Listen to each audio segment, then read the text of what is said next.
Welcome all. Welcome to Move to Study. This is a video for class 8 ICSE History and Civics Cordova book. इसमें हम लोग chapter number 8 discuss कर रहे हैं, the great uprising of 1857। इससे पहले इसका एक पार्ट हम ऑलरेडी अपलोड कर चुके हैं। अगर आपने वो ना देखा हो तो पहले वो पार्ट जाके देख लें और उसी के आगे आज कंटिन्यू करेंगे। और अगर आप हमारे चैनल पर नए हो तो पहले हमारे चैनल को सब्सक्राइब कर लें, बेल नोटिफिकेशंस को ऑन कर लें जिससे आपकी कोई भी वीडियोस मिस ना हो। तो ग्रेट अपराइजिंग हमने स्टार्ट कर दिया था 1857 का। रिवॉल्ट कॉजेस के बारे में बात करी थी, पॉलिटिकल कॉजेस, सोशल कॉजेस और इकोनॉमिक कॉजेस थे कुछ, जिसकी वजह से ये रिवॉल्ट चालू हुआ। और इमीडिएट कॉज इसका क्या था कि जो ग्रीस कार्ट्रिज का इंट्रोडक्शन कर दिया था इन्होंने, इनफील्ड कार्ट्रिज, जिसके ऊपर ग्रीस कहा जाता है कि ग्रीस लगी हुई थी, और वो ग्रीस गाय या सुअर की चर्बी से बनी हुई थी और उसको सोल्जर को अपने दांत से फाड़ के ही लोड करना था। तो मंगल पांडे एक सिपाही था जिसने इसको मना किया कि हम नहीं करेंगे, लेकिन उन्होंने ज़बरदस्ती करी तो उसने अपने सुपीरियर को ही मारा, अटैक करा इसके खिलाफ, फिर उसको अरेस्ट करके उसको एग्जीक्यूट कर दिया गया, यानी उसको मार दिया गया। फिर इसके बाद ये धीरे धीरे फैलता ही चला गया पूरे देश में। तो देखते हैं outbreak of the revolt in the Meerut. तो मेरठ में आउटब्रेक कैसे हुआ? Mangal Pandey execution causes a lot of turmoil in the army camps across the India. जब लोगों को पता चला कि मंगल पांडे को मार दिया है तो जितने जितने आर्मी कैंप्स इंडिया में थे उसमें भी खलबली मच गई और धीरे धीरे लोगों को पता चलने लगा। 35 soldier of the third Bengal light cavalry refusal to touch the cartridge. तो 35 सोल्जर थे जो थर्ड बंगाल लाइट कैवलरी, एक कहते हैं कि बटालियन थी, उसका 35 सोल्जर्स ने मना कर दिया कि वो इस कार्टेज को नहीं छुएंगे। On May 1857 they were humiliated and sentence to 10 year of the prison. तो 9 मई 1857 को उनको जेल में डाल दिया गया, 10 साल की सज़ा उनको सुनाई गई अंग्रेज़ों के द्वारा। दिस इन्फ्यूरेटेड द सिपाही इन मेरठ। और इसकी वजह से क्या हुआ, जो और सिपाही थे मेरठ में उनको ये बर्दाश्त नहीं हुआ और उनके अंदर बहुत गुस्सा पैदा होने लगा। They broke open the jail act 10 May 1857। तो उन्होंने क्या करा, जेल के अंदर घुस गए और जेल को तोड़ दिया 10 मई 1857 में। They massacred the British officer, released the imprisoned Indian soldier, and loot arm and set fire to the British property. तो वो जेल में घुसे, अपने साथियों को, जो 35 लोगों को उन लोगों ने अरेस्ट करा था अंग्रेज़ों ने, उसको छुड़ाया जेल से, और जो वहाँ पे ब्रिटिश ऑफिसर थे उनका मर्डर कर दिया, उनका कत्ल कर दिया, और वहाँ पे सारे हथियार लूट लिए और ब्रिटिश की प्रॉपर्टी को आग लगा दी। उसके बाद मार्च टू दिल्ली। ऑन 11 मई 1857 सिपाही from Meerut March two the red fort. अब क्या हुआ कि 11 तारीख को अगले दिन जितने भी सिपाही थे वो मेरठ से निकल के सीधे जाने लगे किधर, दिल्ली की तरफ, लाल किले। Once they reach the Delhi the local sipahi join them. जैसे ही वो दिल्ली पहुंचे तो दिल्ली के आसपास के जितने भी सिपाही थे वो उन्होंने भी उनको ज्वाइन कर लिया। They kill the European officer station there. और वहाँ पे जो यूरोपियन ऑफिसर थे उनको उन्होंने वहाँ पे मार दिया। यहाँ पे जो भी अंग्रेज़ थे उनको मारा, अंग्रेज़ी ऑफिसर को।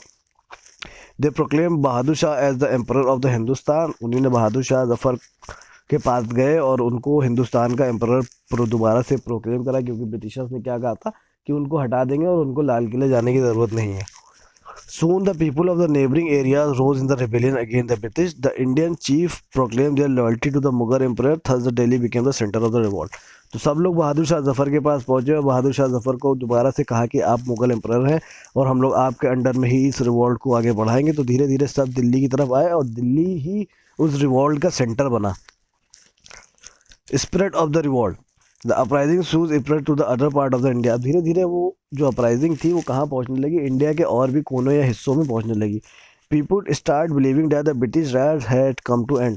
लोगों को ये भरोसा होने लगा था कि अंग्रेज़ों की सरकार अब जाने वाली है, अब उनका एंड आ गया है। Northern India witness a huge uprising by the Bengal and Punjab. तो जो नॉर्थ का हिंदुस्तान था वहाँ तो बहुत ज़्यादा ही उपद्रव चल रहा था अंग्रेज़ों के खिलाफ कि अब तो इनको यहाँ से खदेड़ के बाहर फेंकना है। While Bengal, Punjab, Deccan and the south witness the sporadic incident at several places European officer were kill. अब जगह जगह पे जैसे जैसे ये रिवॉल्ट फैल रही थी तो जो अंग्रेज़ ऑफिसर दिख रहे थे इन लोगों को, हिंदुस्तानियों को, वो उनको वहाँ मारे दे रहे थे। The revolt was supported by the civilian dispose noble and the landlords. अब इस रिवॉल्ट को सिविलियंस, आम जनता ने भी सपोर्ट करा और जो वहाँ पे लैंडलॉर्ड्स थे या नोबल बंदे थे वहाँ के, उन लोगों ने भी इसको सपोर्ट किया in the hope of recovering their lost territory prince to join the revolt. लोगों को ऐसा लग रहा था कि जो उनकी प्रॉपर्टी चली गई है वो उसको दोबारा रिकवर कर सकते हैं, तो जो वहाँ के जो प्रिंस थे उन लोगों ने भी इस रिवॉल्ट को ज्वाइन कर लिया अंग्रेज़ों के खिलाफ। और उनको ये लग रहा था कि अंग्रेज़ों को खदार फेंकेंगे तो उनकी जो प्रॉपर्टी अंग्रेज़ों ने कब्जा कर ली वो प्रॉपर्टी उनको वापस मिल जाएगी। मेन सेंटर ऑफ रिवॉर्ड्स, अब रिवॉर्ड्स के कुछ सेंटर बने थे जगह जगह, कहाँ कहाँ पे, कानपुर पे। At Kanpur the revolt was led by the Nana Sahib the discontent son of the Peshwa Bajirao second. Kanpur में जो नाना साहिब थे उन्हीं ने रिवॉल्ट का चार्ज संभाला। और नाना साहिब कौन थे? पेशवा बाजीराव सेकंड के सन थे। कौन से सन थे? नेचुरल सन नहीं थे। इन्हीं को डॉक्ट्रिन ऑफ लेव के थ्रू अंग्रेज़ों ने कहा था कि आपको नहीं देंगे तक। He proclaim himself Peshwa and ousted the British. इन्हीं ने अपने आप को दोबारा से प्रोक्लेम करा कि मैं पेशवा हूँ और ब्रिटिशर्स को हटाने की बात कही। तांत्या तोपे एंड अजीमुल्ला सपोर्टेड हिम, और उस टाइम तांत्या तोपे और अजीमुल्ला ने उनको सपोर्ट किया। ऑल द ट्रूप ऑफ नाना साहब वर लेड बाय देम। नाना साहब की जितनी भी आर्मी थी तांत्या टोपे और अजीमुल्ला ने ही उनकी आर्मी को लीड किया। However the British capture the Kanpur again December 1857। लेकिन ब्रिटिशर्स ने दोबारा नाना साहब को हरा दिया, उनकी आर्मी को, और कानपुर को दोबारा कैप्चर कर लिया। कब? 1857 में। Azimullah and Tantya Tope were later capture and executed. नाना साहब फ्लेड टू नेपाल। और जो अजीमुल्ला और तांत्या टोपे जो उन आर्मी को लीड कर रहे थे उनको पकड़ के बाद में ब्रिटिशर्स ने उनको भी ख़त्म कर दिया और नाना साहब नेपाल चले गए। लखनऊ में जब ये रिवॉल्ट पहुंचा, the revolt at Awadh was led by the Begum Hazrat Mahal. Awadh यानी लखनऊ, लखनऊ में इस रिवॉल्ट को कौन चला रहा था? इसका सरगना कौन था? बेगम हजरत महल इस रिवॉल्ट को देख रही थी और उनकी सरपरस्ती में ही यहाँ पे ये रिवॉल्ट चल रहा था। She was a wife of the dispose ruler Wajid Ali Shah. Wajid Ali Shah की वो वाइफ थी। Lucknow became the point of the revolt for more than 8 month. 8 महीने से ज़्यादा यहाँ रिवॉल्ट चला लखनऊ में। द सिपाही peasant तालुकात chief supported Begum Hazrat Mahal in the revolt. और उस टाइम पे जितने सिपाही थे, फार्मर्स थे, तालुकात थे, या जो भी चीफ्स थे, उन्हीं ने बेगम हजरत महल को सपोर्ट करा इस रिवॉल्ट में। मौलवी Ahmadullah and the Begum Hazrat Mahal inspired the सिपाही। उन्हीं ने इन सिपाहियों का आत्मबल बढ़ाया और इंस्पायर करा मौलवी अहमदुल्ला ने और बेगम हजरत महल ने। Birjis Qadr the son of ousted Nawab was declare the new Nawab. Birjis Qadr को उसके बाद दोबारा नया नवाब बनाया गया, जो सन थे किसके?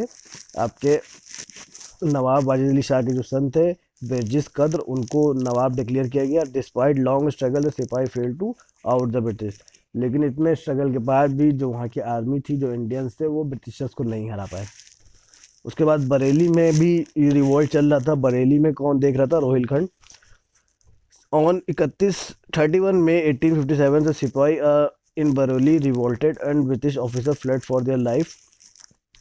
खान बहादुर Khan, a prisoner of British government, was the leader of the uprising. तो बरेली में जो रिवॉल्ट चल रहा था वहाँ पे इसको कौन देख रहा था?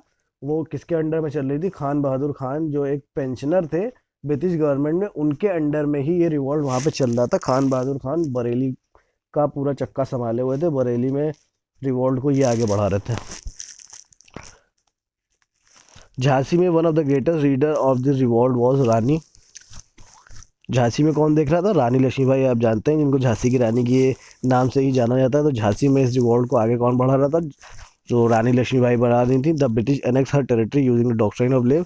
इनकी भी टेरिटरी को ब्रिटिशर्स ने डॉक्ट्रिन ऑफ लेव की पॉलिसी के तहत अपने अंडर में ले लिया था। After a long struggle the British forces capture the fort and the city. लड़ाई बहुत लंबी चली इस स्ट्रगल के बाद, लेकिन ये ब्रिटिशर्स से हार गई और ब्रिटिशर्स ने फिर इनके किले पे कैप्चर कर लिया और इनकी सिटी पे भी कैप्चर कर दिया।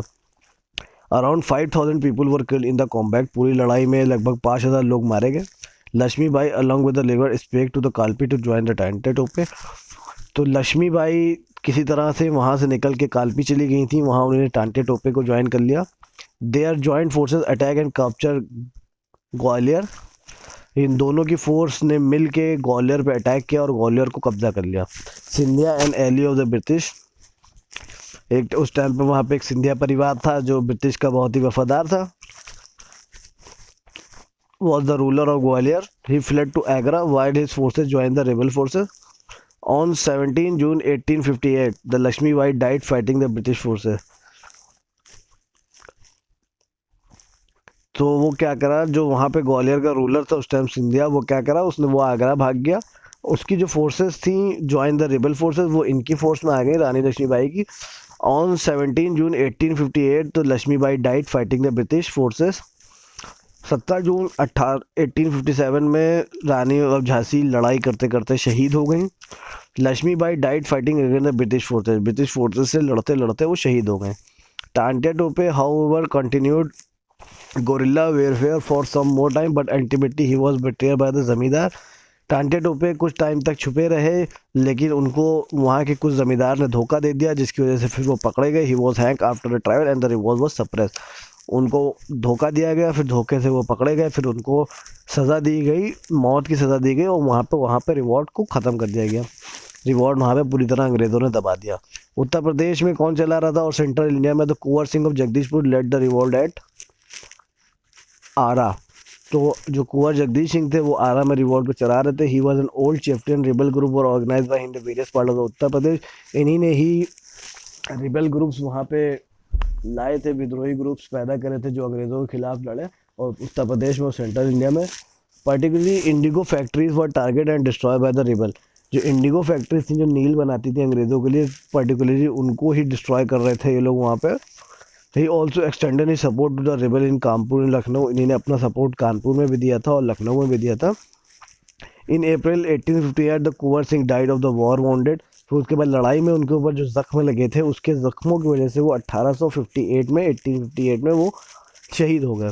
The revolt was spread to Ranchi and Sambalpur. उसके बाद रिवोल्ट कहाँ बढ़ा? रांची और संबलपुर की तरफ भी रिवोल्ट बढ़ा। यहाँ पे एक क्विक रिवीजन है। Who was proclaim as the emperor of the Hindustan. तो हिंदुस्तान का एम्परर किसको बनाया था क्रांतिकारियों ने? किसको बनाया था? बहादुर शाह जफर को बनाया था। Who led the revolt in Kanpur. Kanpur में रिवोल्ट को कौन चला रहा था? नाना साहेब चला रहे थे, जो पेशवा के सन थे। Which place became the point of the revolt for more than 8 month. 8 महीने से ज़्यादा रिवोल्ट कहाँ चला? अवध में, यानी लखनऊ में चला 8 महीने से ज़्यादा।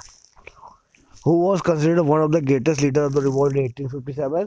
ग्रेटेस्ट लीडर जो है इस रिवोल्ट की, वो रानी लक्ष्मीबाई हैं, यानी उनको झांसी की रानी कहा जाता है। तो रानी लक्ष्मीबाई ग्रेटेस्ट लीडर थी इस रिवोल्ट की। Find out the main centre of the revolt from the. तो यहाँ पे एक प्रैक्टिस है, आप इसको फाइंड करिएगा अपनी बुक में। इसके बाद है सेपरेशन ऑफ द रिवोल्ट। उसके बाद रिवोल्ट पूरी तरह दब गया। कैसे दबा ये भी देखते हैं, क्या वजह थी। The British were disturb by the scale of the revolt. अब जब इतने ज़्यादा रिवोल्ट फोड़ रहा था तो ब्रिटिश बहुत परेशान हो गए थे, बहुत डिस्टर्ब हो गए थे। They wanted every single inch of the territory back. अब वो चाहते थे कि जितनी भी रिवोल्ट में टेरिटरी वापस हिंदुस्तानियों ने छीन ली है, वो चाहते थे एक एक इंच ज़मीन वो वापस लें।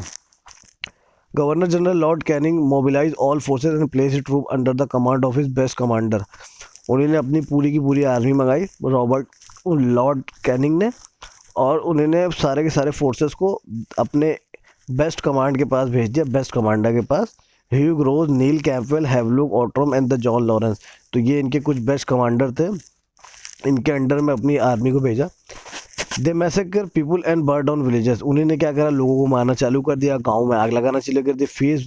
Fears battle were found in the ridge, Chandni Chowk, Kashmiri Gate and Red Fort. बहुत ज़्यादा खतरनाक लड़ाइयाँ हुई, बैटल्स हुई, चांदनी चौक में हुई, कश्मीरी गेट में हुई, लाल किले पे हुई। Bahadur Shah Zafar and family took shelter in the Humayun stone.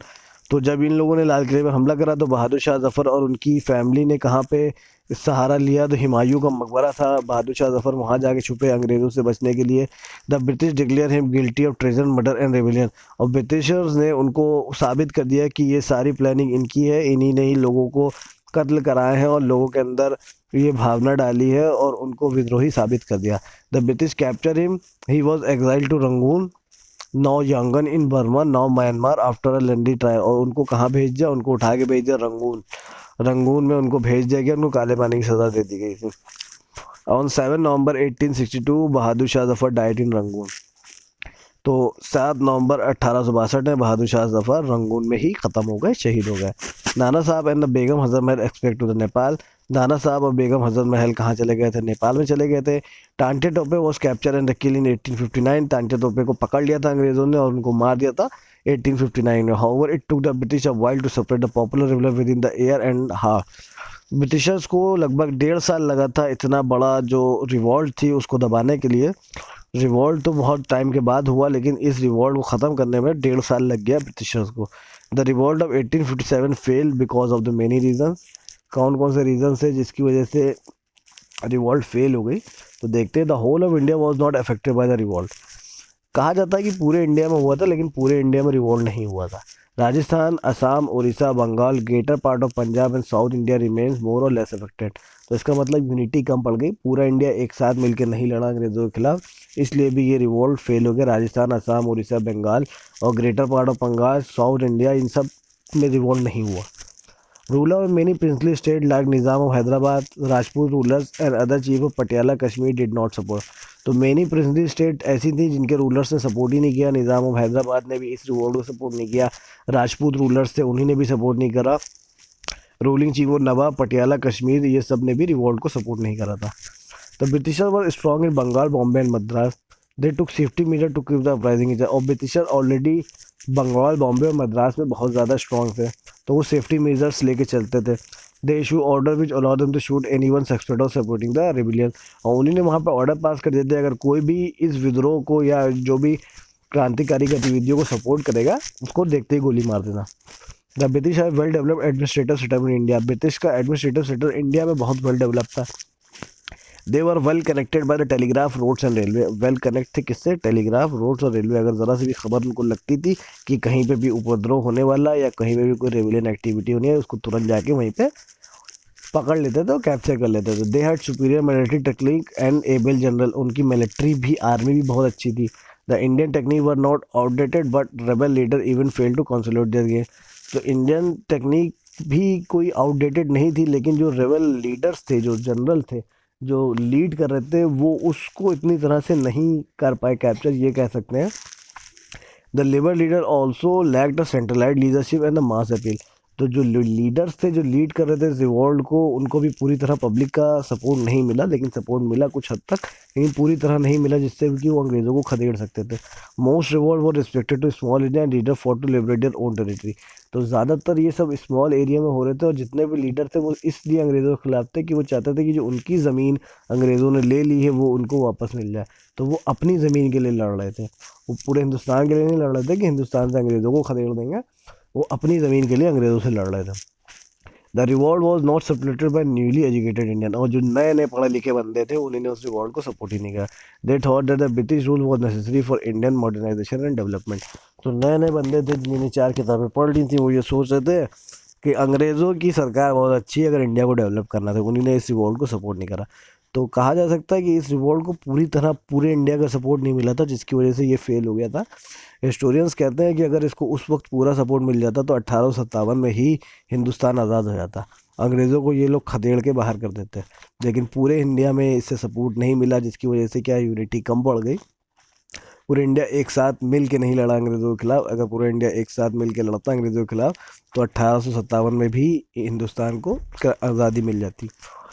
तो इतना टाइम न लगता है, 1947 तक ना पहुंचता। Nature of the revolt. The British term the revolt of 1857 as the sipahi mutiny, where as the Indian historian have refer as the first world war of independence. अब इस रिवॉल्ट को ब्रिटिशर्स ये कहते हैं कि ये सिपाही म्यूनिटी थी, कुछ सिपाहियों ने ही ये वॉर स्टार्ट किया था, लेकिन जो हिस्टोरियन है वो कहते हैं ये पहला वॉर था इंडिपेंडेंस का। हिंदुस्तानी पहली बार एक साथ मिल के अंग्रेज़ों के खिलाफ लड़ रहे थे। British officer who witnessed the revolt such as Same James Outram and the P.D. Robert called this a minority of soldier which happened due to the use of the great cartridge। तो Britishers ये कह रहे थे कि ये soldiers की एक mutiny थी जो हो गई थी क्योंकि हम लोगों ने ग्रीस कार्टेज का इस्तेमाल करा था, जिसकी वजह से सोल्जर गुस्सा गए थे और सोल्जर ब्रिटिशर्स के खिलाफ हो गए थे। However, the revolt did 1857 did not occur suddenly। लेकिन ये रिवॉल्ट कोई अचानक से तो हुआ नहीं था। After the conquest of the Bengal by the British in 1757 the common masses were not happy with the economic, political and social policies of the India. जब ब्रिटिशर्स ने बंगाल पे कॉन्क्वेस्ट कर लिया था प्लासी के बाद, तो अचानक का ये रिवॉल्ट नहीं था कि तुरंत लड़ाई कर लें। लोगों के अंदर जो ये लोग चेंजेस ला रहे थे ना, इतने कॉजेज हम लोगों ने पढ़े, उसकी वजह से लोगों के अंदर गुस्सा तो पैदा हो रहा था, लेकिन उनको वो वक्त नहीं मिल रहा था कि वो कैसे इस लड़ाई को लड़ें।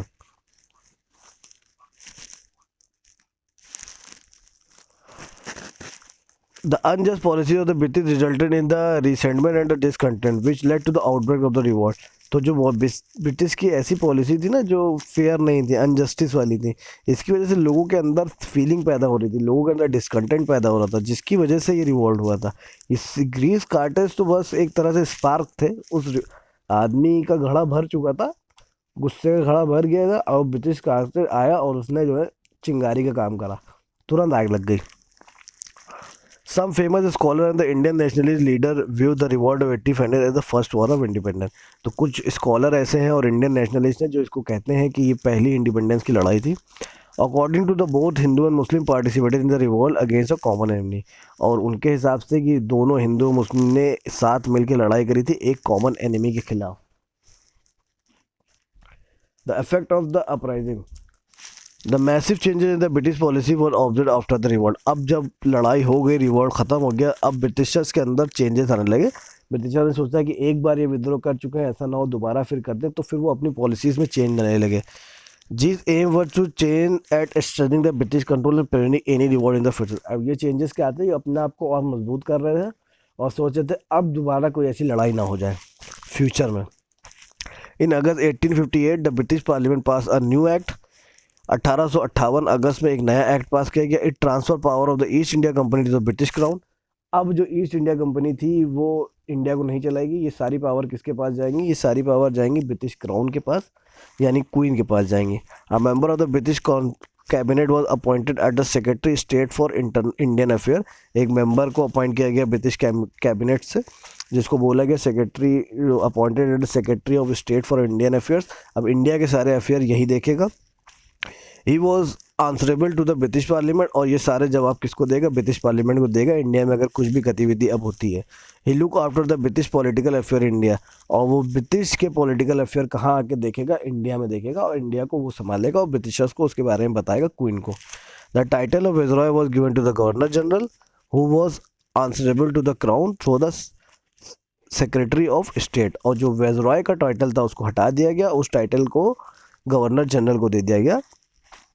तो वो क्या करेगा, गवर्नर जनरल कौन होगा, वो आंसरेबल होगा क्राउन को, मतलब क्वीन को वो आंसर करेगा अगर कुछ भी होता है इंडिया में। अब the secretary of state was assisted by the council called the Indian council. और जो सेक्रेटरी ऑफ स्टेट बनाया गया था उसकी एक काउंसिल बनाई गई, उस काउंसिल को कहा जाने लगा Indian council. In 1858, Queen Victoria issued a proclamation assuring the Indian British that no further annexation would be made।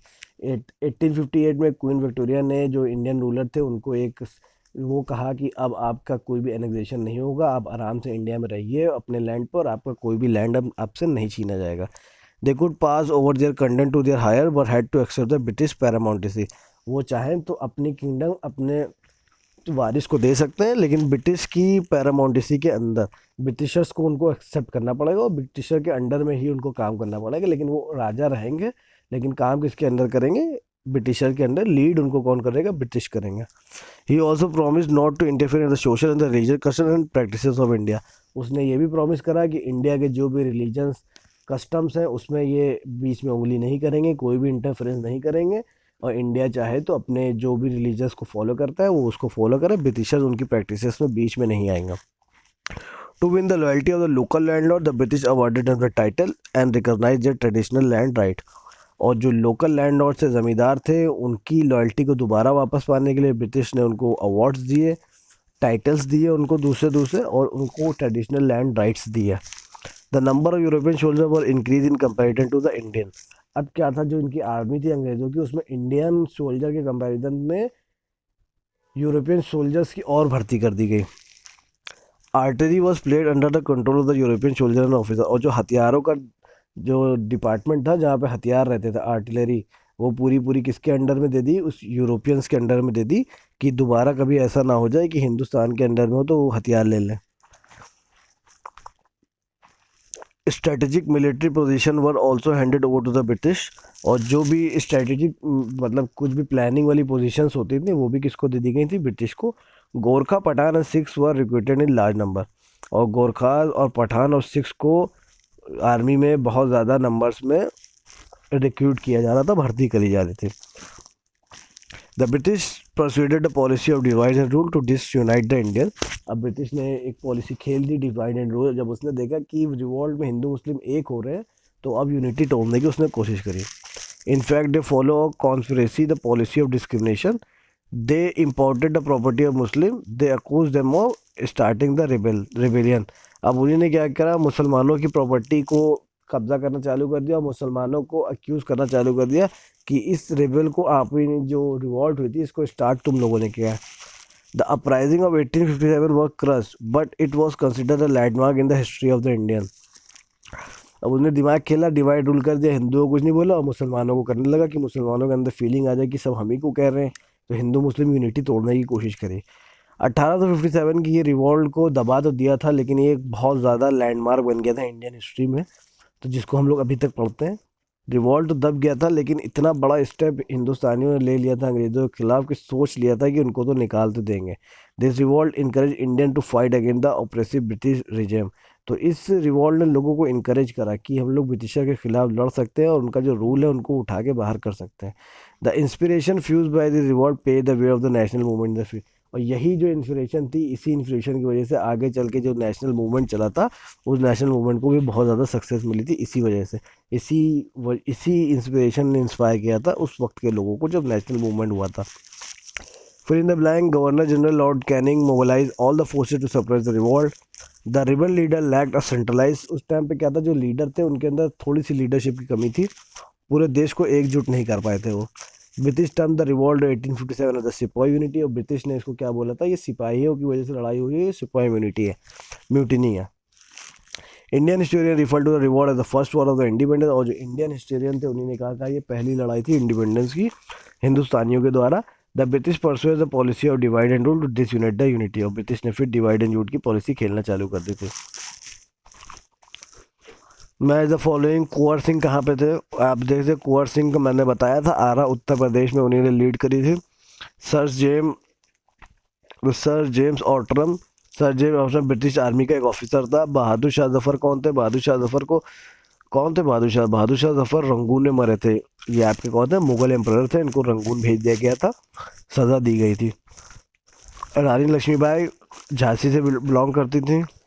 डॉलहौजी announces for withdrawal of the title. Dalhousie ने कब अनाउंस किया था टाइटल का विड्रॉल करने का, 1849 में. जनरल सर्विस इन्वेस्टमेंट एक्ट कब हुआ था, 1856 में हुआ था. यहाँ पे कुछ फोटोज दिए गए हैं, उनको आपको पहचानना है. लॉर्ड रेगलजी, क्वीन विक्टोरिया और कॉलिन कैम्पबेल. ये मैंने देखा, इनका फ़ोटो बुक में होगा, देख लीजिएगा आप ये. तो यहाँ पे ये हमारा चैप्टर पूरा कंप्लीट होता है. आई होप सो आपको समझ में आया होगा ये चैप्टर पूरा. अगर कोई भी दिक्कत है तो आप कमेंट करके बता सकते हैं. और यहाँ पे एक रिकैप दिया है कि रिवॉल्ट कहाँ कहाँ किस प्लेस में हुई थी. तो यहाँ पे प्लेसेस है मेरठ, दिल्ली, कानपुर, अवध, बरेली, झांसी, आरा.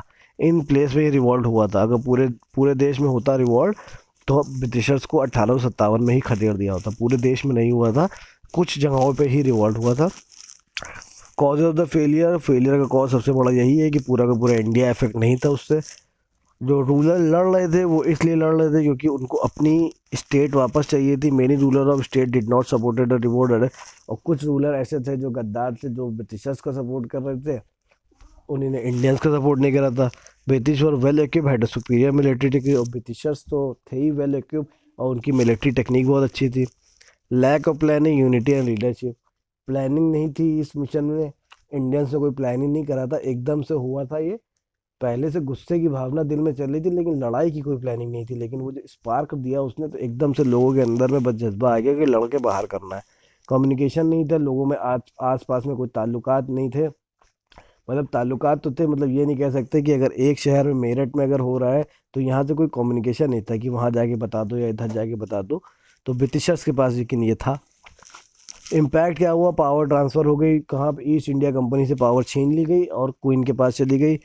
वायसराय को अपॉइंट करा गया, वहाँ पे एक वायसराय आया और जो भी लैंड के एनेक्सेशन हो रहे थे वो रुक गए. टाइटल वापस दिए गए लैंडलॉर्ड्स को. यूरोपियन सोल्जर ज़्यादा भर्ती करे गए आर्मी में और इंडियन सोल्जर के मुकाबले. फिर ब्रिटिश ने एक पॉलिसी के लिए डिवाइड एंड रूल, जिससे हिंदू मुस्लिम को अलग कर सके.